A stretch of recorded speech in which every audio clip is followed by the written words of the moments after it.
Salve, salve universo narrado, Felipe Ghisoli aqui e prepara logo o seu capacete porque hoje é dia da gente expandir o nosso intelecto. Cara, eu vou te apresentar uma conclusão que sinceramente eu não tinha. Eu concluí esse negócio, uma relação entre função par, função ímpar e função modular que eu concluí a partir de uma pergunta que me fizeram. Eu acho que essa exposição ficou animal e sem sombra de dúvida no final do vídeo você termina mais inteligente do que você entrou. Esse é mais um vídeo baseado nas perguntas dos nossos alunos do Lições de Matemática, do Lições de Física. Nesse caso foi a pergunta da Paty, lá no Lições de Matemática, uma pergunta muito interessante, onde ela diz assim: sempre que colocamos um módulo em um x, como em x² menos 4 módulo de x mais 3, a função ficará par. Bom, cara, o nosso time pedagógico já tá lá de segunda a sexta na plataforma e tal, e a própria Sabrina já respondeu aquilo ali com maestria, mas eu queria extrair uma conversa a partir dessa pergunta que eu acho que é muito interessante. Então, uma conversa sobre módulo e paridade de funções. Então, para começar a nossa conversa, a gente precisa falar sobre paridade de funções. O que é isso? Uma função par ou uma função ímpar? Então, a gente diz que uma função é par, é uma definição matemática, é isso, quando o f de x é igual ao f de menos x. Ou seja, se a gente for avaliar aqui, por exemplo, se eu pego, sei lá, x igual a 2, tá aqui, x igual a 2, o f de x é esse negócio. Mas aí se eu pego o x igual a menos 2, o f de menos 2 é exatamente a mesma coisa. Sacou a ideia? Então isso é a definição de uma função par. Uma consequência da função par é que ela é sempre simétrica em relação ao eixo y, já que se eu pego um certo valor de x qualquer, o f desse x tem que ser igual ao f de menos x. Então a função tem que ser simétrica. Essa que é a ideia, sempre. Se eu pego, sei lá, x igual a 1, digamos que tá aqui, ó, x igual a 1, beleza? O f de 1, digamos que deu isso aqui. O f de menos x, o f de menos 1, tem que dar a mesma coisa. Então, enfim, a função acaba por ser simétrica em relação ao eixo y, é como se esse eixo fosse um espelho. Então, por exemplo, de cara, se eu já começo um gráfico assim e te falo que se trata de uma função par, como é que pode ser o resto do gráfico? Assim? Não. O resto do gráfico só tem uma opção, que é o espelhamento. Então a função ela tem que ser idêntica do outro lado. Imagina que isso aqui é realmente um espelho, beleza? E a ideia é que se eu tenho aqui, pô, sei lá, para esse valor aqui de x, beleza? X igual a 3, eu vou ter aquele valor de f de x. Mas se eu tiver o x igual a menos 3, a real é que eu vou ter o mesmo valor de y, né?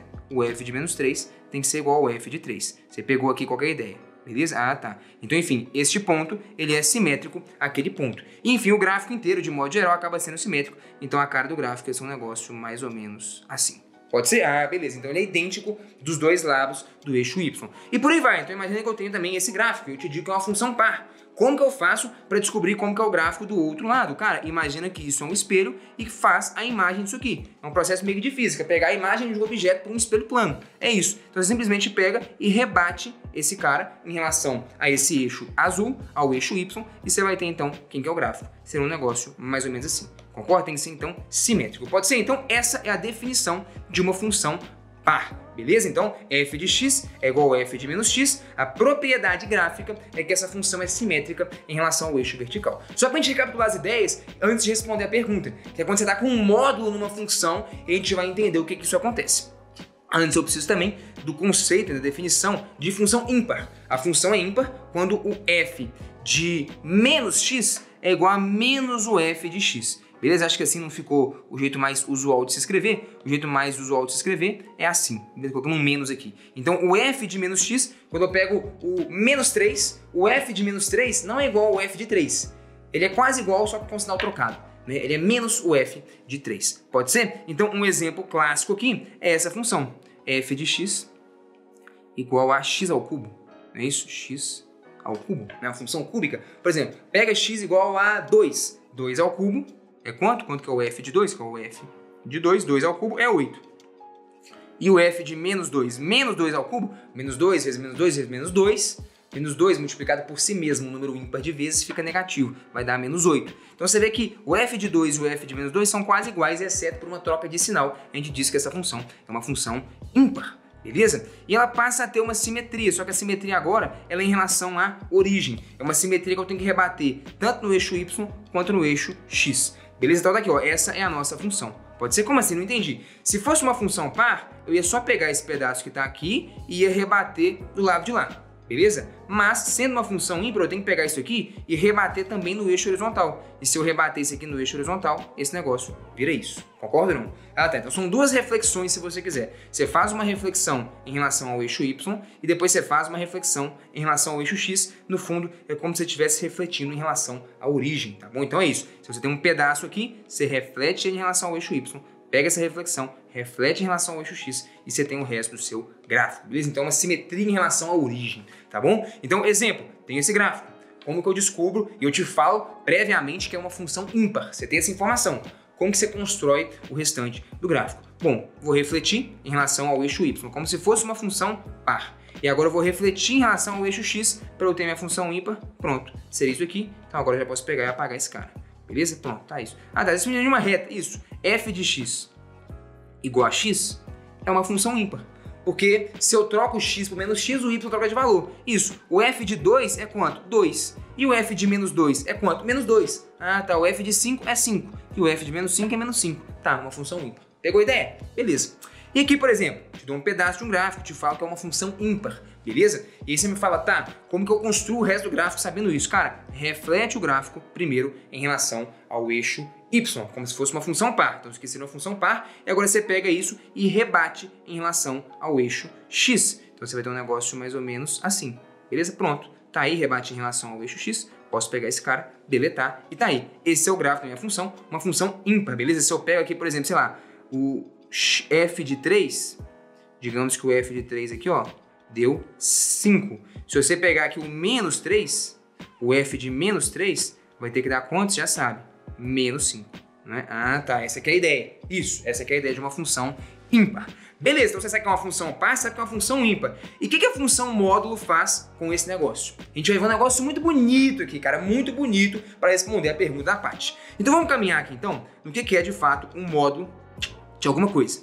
Então, o módulo de x, do jeito mais intuitivo, você sabe, módulo de uma coisa sempre é aquela coisa positiva. Então, sei lá, o que é o módulo de 2? Então, tem a função g de x igual a módulo de x. O módulo de 2 é simplesmente o quê? 2. E o módulo de menos 2? O módulo de menos 2 é simplesmente o quê? 2. Módulo é sempre um treco positivo. Se o número é positivo, o módulo de um número é o próprio número. Se o número é negativo, o módulo do número é a versão positiva daquele número. Você mete um menos ali, menos com menos fica mais, e aquele número se torna positivo. Então o módulo, olha que interessante, ele pega um cara negativo e faz ele virar um cara positivo. Entendeu? Pega um cara negativo, menos 2, e faz ele virar um cara positivo. Mas peraí, olha que interessante. Vamos para uma função ímpar. Tá aqui a função ímpar.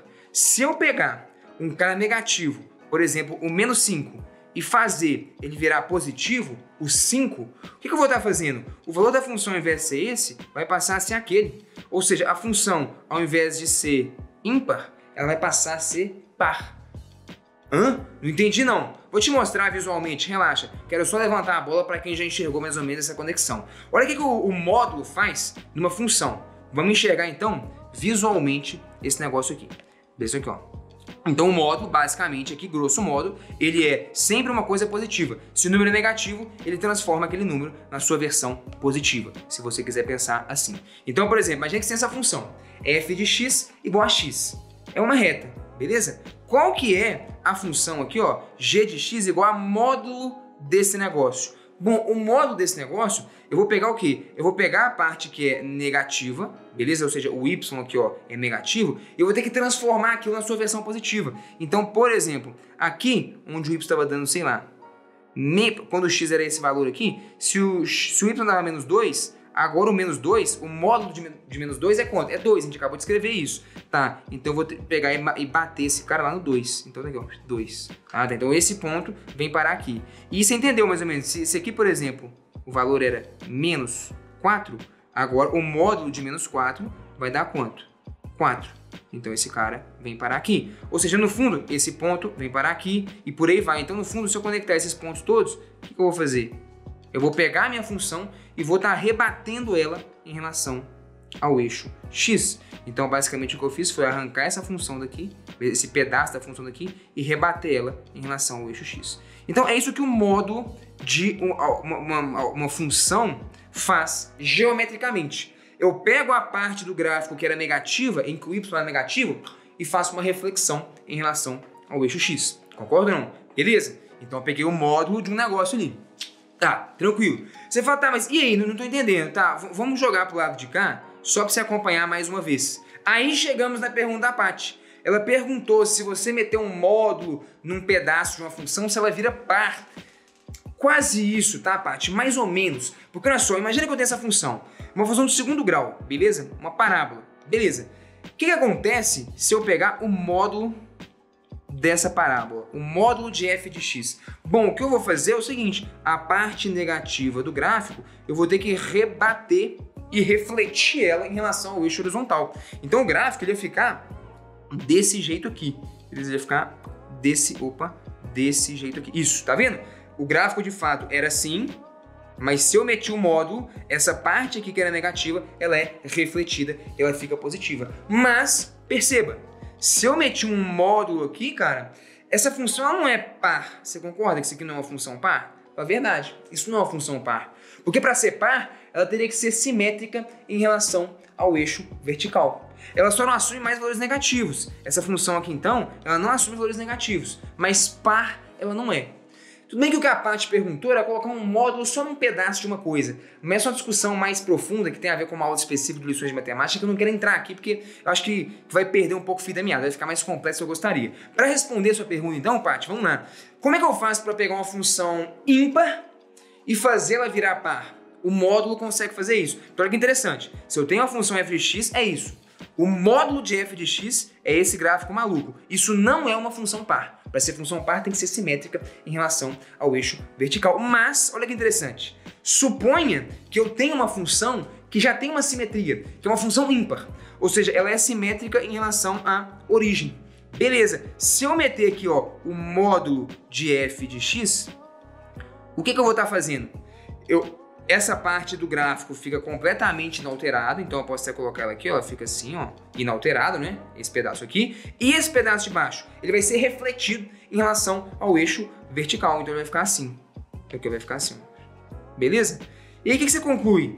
Opa, eu concluí que agora eu tenho uma função simétrica em relação... Então o que eu fiz? Eu só peguei esse cara, bicho, e rebati lá pra cima. Só isso. Só fiz uma reflexão. Mas agora o que você conclui? Você conclui que sua função ela é simétrica em relação ao eixo vertical. Desculpa, é isso mesmo, em relação ao eixo vertical. Exatamente. Ou seja, se você calcular aqui agora para essa função, quanto que é, sei lá, o f de 4, você calcula o f de 4 e dá esse valor. Se você calcular o f de menos 4, cara, o f de menos 4 vai ter que te dar exatamente, o f de menos 4 vai ter que te dar exatamente o mesmo valor. Por quê? Porque no fundo, o que acontecia com essa função era o seguinte, digamos que o f de 4 era aqui, ó, 2, beleza? Se ela é uma função ímpar, significa que o f de menos 4, ele dava quanto? Ele dava menos 2. Só que o módulo, ele mapeia o menos 2 no 2. O módulo de menos 2 é 2. Então, peraí, antes, se a função estava dando menos 2, ela era ímpar, né? O f de menos x era menos o f de x. Só que agora o módulo vai jogar o valor ímpar no seu valor par. Então agora o f de menos x fica igual ao f de x. Tá, o menos 2 é jogado no 2 positivo. E a função que era ímpar passa a ser par. Olha que interessante. Então existe como eu mapear, existe uma função que mapeia funções ímpares em pares. Essa função é o módulo da coisa toda, é o módulo da função inteira. Então, resumindo aqui a nossa ideia, tá aqui.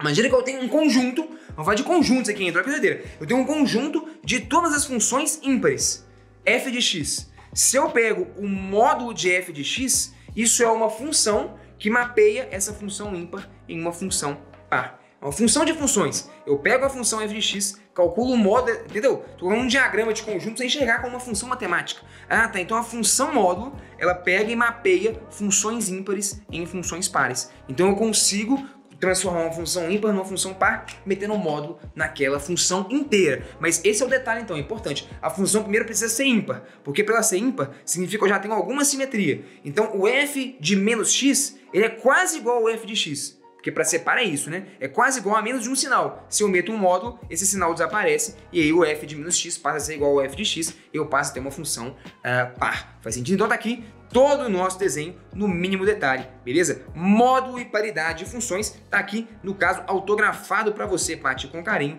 Felipe Ghisoli, beleza? 5 de 2023, dá uma olhada na plataforma que eu vou mandar para você. E se você curtiu esse quadro aqui de destrinchando dúvidas muito inteligentes da galera lá na plataforma, comenta para eu saber se eu faço mais. Eu particularmente acho isso muito interessante, cara, porque isso gera um ecossistema muito legal. Porque eu acho que isso incentiva os alunos a mandarem mais perguntas e a interagirem mais, mandarem perguntas mais inteligentes. Isso também motiva vocês a estudarem, vir um conteúdo aqui pro YouTube. Bom, eu acho que isso é super legal. Eu tô gostando muito de fazer esse quadro. Inclusive, quis fazer isso aqui com mais detalhe ainda para mandar de presente pra Paty esse mapa mental, esse resumo de toda essa nossa conversa. Como eu disse, me conta se você curtiu, se inscreve no canal e a gente se encontra na próxima.